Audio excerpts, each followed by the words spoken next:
Donc les sujets qui m'ont intéressé pour cet ASH sont au nombre de 3. Le premier, c'est la place de l'L-thrombopag chez les enfants qui présentent une aplasie médulaire auto-immune et qui doivent recevoir un traitement immunosuppresseur par SAL-cyclosporine, plus ou moins L-thrombopag.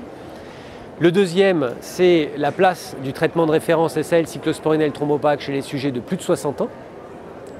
Et le troisième, c'est le Late Breaking Abstract, qui est la communication sur l'iptacopan, qui est un inhibiteur proximal du complément et qui permet d'améliorer nettement les résultats chez des patients qui sont peu répondeurs à l'éculizumab et au ravulizumab. La première étude, donc c'est une étude qui a été présentée par Akiko Shimamura, qui est du Dana-Farber Harvard, et qui a présenté une étude prospective multicentrique avec des enfants qui étaient traités pour une aplasie médulaire auto-immune, soit par SAL-cyclosporine L-thrombopag, 37 enfants, soit parce qu'ils avaient une aplasie médulaire qui était réfractaire au traitement immunosuppresseur, 14 enfants.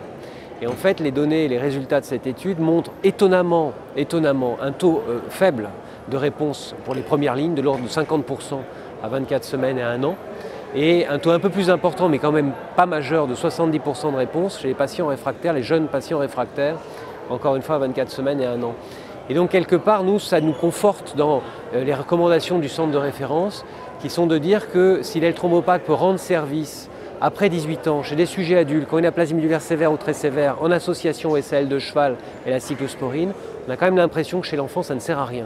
C'est-à-dire que ça n'apporte rien par rapport au traitement immunosuppresseur et les greffes de moelle sont d'une toxicité tellement faible à cet âge-là qu'on a, nous, envie de penser qu'on ne devrait pas utiliser l'L-thrombopag soit en première ligne, soit en deuxième ligne, où là, il y a clairement une indication d'allogreffe si on a un donneur dans la famille, un donneur non apparenté. Si on a un donneur dans la famille, bien entendu, on va en première ligne. Voilà. Donc ça, c'est le premier message.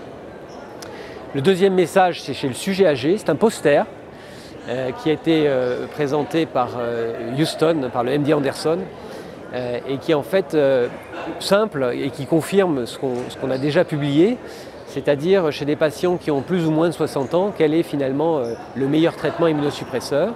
Et donc on a 60 patients de moins de 60 ans, 60 patients de plus de 60 ans. Et en fait, ce que cette étude montre très simplement, c'est que les résultats sont les mêmes. Si les patients reçoivent le traitement de référence, après 60 ans ou avant 60 ans, les résultats sont absolument similaires.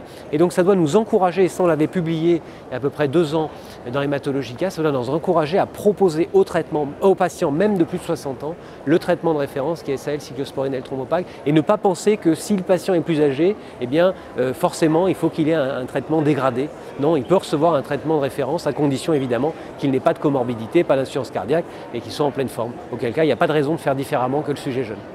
Et donc en fait, ce dont on s'aperçoit, c'est qu'il n'y a pas de différence en termes de réponse quand on fait un traitement par SAL-cyclosporine, plus ou moins L-thrombopag, avant 60 ans ou après 60 ans.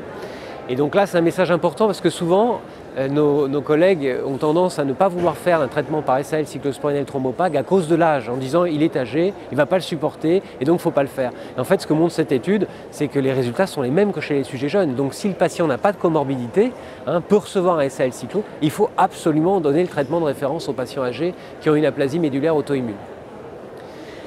Et la dernière communication, c'est celle que je fais sur iptacopan. Donc on sait que c'est un inhibiteur proximal du complément. Donc en pratique, on sait que depuis à peu près 15 ans maintenant, l'éculizumab et le ravulizumab ont révolutionné la prise en charge des patients avec une hémoglobinurie paroxytique nocturne de forme classique, ont permis d'éviter que ces patients fassent des thromboses, ont contrôlé au moins en partie leur hémolyse intravasculaire, et donc on s'aperçoit que ces patients finalement maintenant vivent, ont une survie prolongée et ça c'est très bien. En revanche, on a 3/4 des patients qui ont toujours une anémie et on en a un certain nombre qui sont régulièrement transfusés. Parce qu'en fait, ce qui se passe, c'est que le C5, l'inhibition du C5, c'est la partie terminale du complément, donc ça n'empêche pas l'activation précoce. Et l'activation précoce, ça veut dire une fixation du C3 à la surface des cellules, et cette fixation du C3 est responsable d'une hémolyse extravasculaire médiée par les macrophages dans le foie et dans la rate. Et c'est pour ça que les malades restent anémiques ou transfusés. Et donc l'intérêt de l'iptacopan, c'est un inhibiteur proximal, donc qui va bloquer très précocement le complément, et du coup éviter la fixation du C3, et donc aussi contrôler l'hémolyse extravasculaire. Et donc l'intérêt de ce médicament, c'est que ça contrôle à la fois l'hémolyse intravasculaire, l'HPN en général, et l'hémolyse extravasculaire, et donc ça améliore les résultats.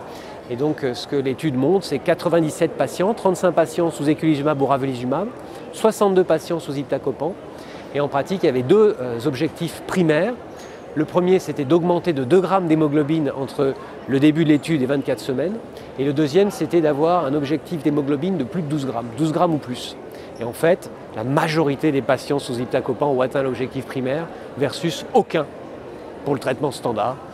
Les autres objectifs secondaires ont été atteints, il y a bien moins de crise hémolytique, pas de complications, une tolérance excellente du traitement et plus que tout, c'est un traitement qui se prend par la bouche. Donc là, on arrive à un traitement qui va probablement révolutionner le domaine puisqu'on aura, pour des patients qui ont une hémolyse, une HPN hémolytique, soit qui ne répondent pas au traitement standard, soit même d'emblée. On a une communiqué de presse qui vient de dire que même pour les patients naïfs, ça marche. Une étude qui va sortir et être publiée probablement très rapidement.